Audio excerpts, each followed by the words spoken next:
fulano e tal, mas é bibibi. Irmão, você não tem que conversar com ninguém, você tem que ouvir a voz de Deus. Você tem que ouvir a voz de Deus. Tem gente ouvindo tudo quanto é vozes. Existem 3 vozes que ecoam aqui na terra.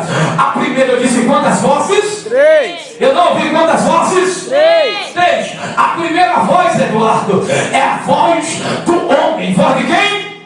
Do homem. A voz do homem chegou para Moisés e disse: Moisés, estamos com fome. A voz do homem, ela pensa na necessidade atual. A voz do homem, ela pensa nas suas situações atual. Ela pensa na calúnia atual. Ela pensa na dificuldade atual, na batalha atual. A voz do homem, ela é caluniadora.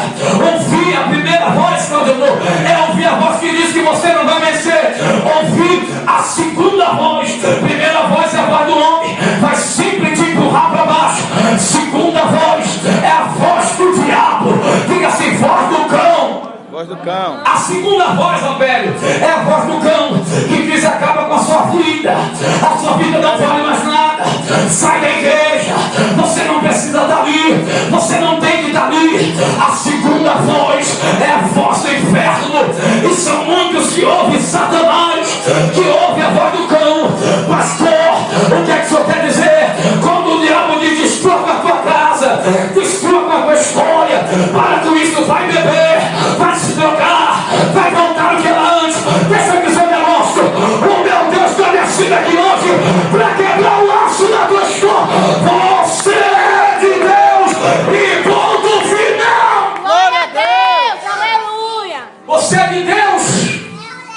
E quando o diabo diz que você não tem mais jeito, quando o diabo diz que você já tem tanto tempo na igreja, quando o cão se apresentou para você, eu estou debaixo de uma revelação de Deus aqui nesta noite, e a glória de Deus vai quebrar esse laço hoje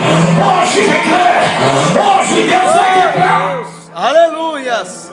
Você apresentou e Santo, disse: santo, Senhor da glória. Galeguinho, o que você quer nessa igreja daí?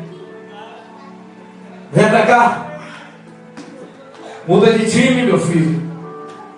O cão se apresentou para você e disse assim: você já tem tanto tempo na igreja, você tem tanto tempo na igreja dizendo que é louvando o Senhor, e você não consegue mudar. Volta para o mesmo erro.